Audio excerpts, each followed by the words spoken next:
That's how it is, Tom. Progress. The machine age and stuff like that. But don't worry.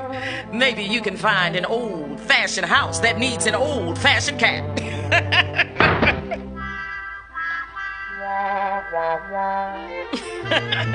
That's my mechanism. No feeding, no fussing, and no fur. Just remember, all you have to do is keep that mouse out of the house.